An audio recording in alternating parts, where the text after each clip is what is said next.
Bonjour. Alors, je réagis à un commentaire de Toto suite à une vidéo de Riri sur la chaîne, donc concernant la décomposition polaire. Et dans le commentaire, Toto proposait une alternative pour démontrer l'unicité dans la décomposition polaire. J'ai changé un tout petit peu sa preuve, mais bon, de toute façon, c'est toujours le même esprit. Et je vais vous le présenter. Dans la vidéo de Riri, il utilisait les polynômes interpolateurs de Lagrange. C'est très classique pour montrer l'unicité finalement d'une racine carrée d'une matrice symétrique définie positive. Et là, on va le faire autrement en utilisant le théorème d'orthogonalisation simultanée. Alors, allons-y. Ce qu'on va montrer ici, et le principal résultat, bon, l'autre, l'unicité de la décomposition polaire va en résulter, mais ce qu'on va montrer principalement, c'est une propriété de multiplicativité des matrices symétriques réelles. Alors, et voici la proposition. Si on a A, une matrice symétrique définie positive, donc réelle, Bn, une matrice symétrique réelle, voilà, alors A fois B est diagonalisable réel, donc diagonalisable sur R,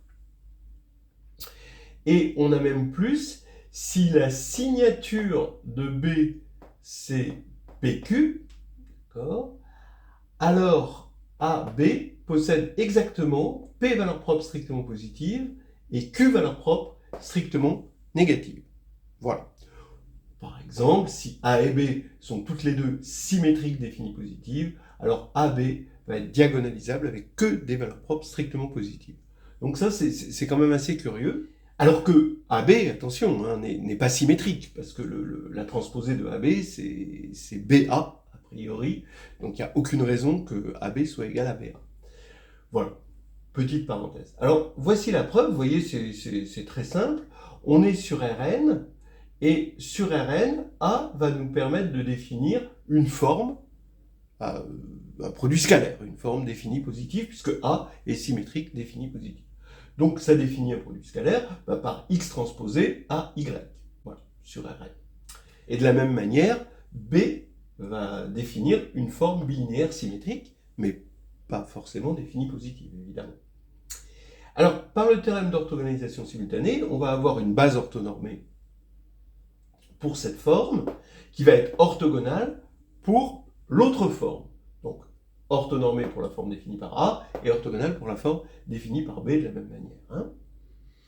Bien, ça veut dire quoi? Ça veut dire que je vais partir de la base canonique de Rn, je vais arriver dans cette base assurée par le théorème d'orthogonalisation simultanée, et je vais définir une matrice de passage entre la base canonique et cette base-là. Et pour cette matrice de passage P, donc P transposé à P, ça va être la matrice du produit scalaire dans la nouvelle base, mais comme la nouvelle base est orthonormée pour le produit scalaire, ça va être l'identité. Et P transposé BP, ça va être eh bien, la matrice de la forme quadratique donnée par cette forme-là dans la nouvelle base. Et comme c'est orthogonal, eh bien, ça va être une matrice diagonale que j'appelle D.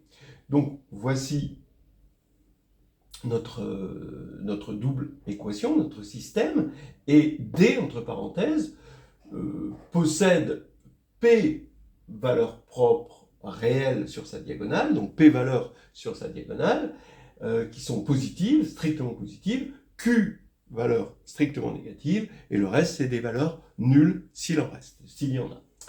Alors maintenant, eh bien, on va calculer AB. AB, c'est donc P transposé moins 1 fois P moins 1, d'après cette formule, fois B, mais B, c'est P transposé moins 1 fois D fois P moins 1. Voilà. Et maintenant, je vais multiplier à gauche par P transposé, et je vais multiplier à droite par P transposé moins 1.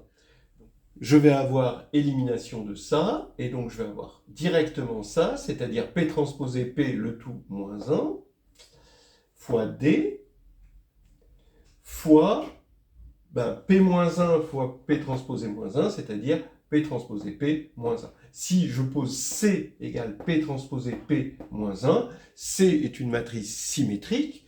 Donc ici, j'ai C, D, C, c'est-à-dire C, D, C transposé, puisque C est symétrique. Alors, qu'est-ce que je vois maintenant? Je vois que ici, j'ai une matrice qui est semblable à AB, et que ici, j'ai une matrice qui est, j'aurais dû mettre un T là, et pas le T ici, bon, on s'est compris, qui est symétrique et congruente à D, donc elle est de signature PQ. Cette matrice étant symétrique, hein, elle est diagonalisable, ce qui fait que j'ai trouvé une matrice diagonalisable dans la classe de similitude de AB. Ça veut dire que AB est diagonalisable réel. Et maintenant, comme CT, D, C est de même signature, puisque c'est congruent à D, donc ça veut dire qu'elle est de signature PQ, évidemment, puisque c'est ce qu'on avait dit, D possède P valeur propre, P valeur sur sa diagonale, donc P valeur propre strictement positive et Q valeur propre strictement négative, donc elle est de signature PQ, et donc cette matrice aussi, ce qui va faire qu'il en est de même pour les valeurs propres de AD. Donc on a ce résultat supplémentaire. Voilà la preuve.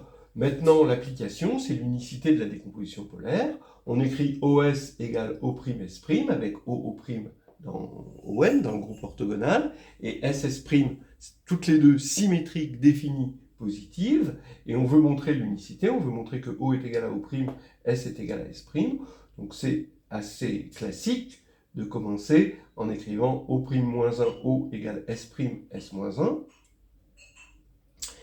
Maintenant, ça veut dire que, d'après ce qui précède, comme en prenant S' égale A, qui est bien dans Sn++, S-1 qui est égal à B, qui va être aussi symétrique définie positive, hein, puisque c'est l'inverse d'une matrice symétrique définie positive.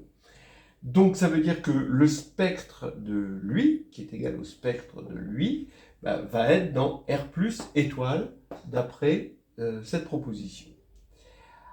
Et ça va être diagonalisable, hein, d'accord? Ça va être complètement diagonalisable, d'après aussi cette proposition. Donc si j'appelle O seconde égale cette matrice, le membre de gauche, eh bien je remarque que O seconde est dans ON, parce que ON est un groupe, hein, donc ça reste dans le groupe.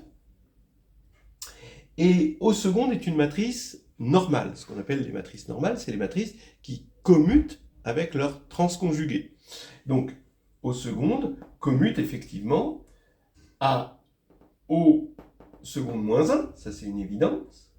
O seconde moins 1, comme O seconde est dans ON, c'est O seconde transposé. Et comme O seconde est réel, c'est O seconde conjugué transposé, donc étoile.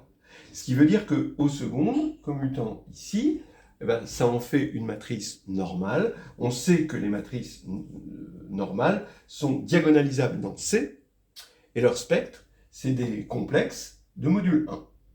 Alors maintenant, on a deux informations, finalement, qui aboutissent au fait que c'est diagonalisable, O seconde est diagonalisable sur C, de spectres, eh bien, à la fois de module 1 est strictement positif, donc c'est 1. Donc le spectre est 1, et c'est diagonalisable, donc c'est l'identité. Ce qui veut dire, comme on a ici l'identité, ça veut dire que O' est égal à O, et S' est égal à S. On a l'unicité, et c'est une alternative très agréable que nous a proposée Toto. Maintenant, juste pour dire, pour faire attention, d'abord, il n'y a pas une vraie propriété qui se propage si on multiplie par une troisième matrice symétrique, même si A et B étaient symétriques définies positives, le fait de multiplier par une troisième matrice symétrique, là on perd complètement le spectre. Mais c'est vrai que c'est intéressant de voir qu'on a ici une jolie propriété de multiplicativité des matrices symétriques au niveau du spectre. Hein, ça reste pas symétrique, mais au niveau du spectre, ça continue à porter les propriétés. En plus, si on enlève le plus, si on prend Sn et Sn, alors ça devient complètement faux, comme le prouve le contre-exemple. Ici, on a une matrice symétrique, une autre matrice symétrique, elles sont toutes les deux de signature 1,1, et quand on les multiplie, ça fait une matrice, on reconnaît une matrice dont le spectre c'est I et moins I, donc c'est pas, le spectre est non réel. Voilà, vite fait, je voulais rebondir sur cette, tant qu'il était encore temps, sur ce commentaire de Toto, que je remercie au passage.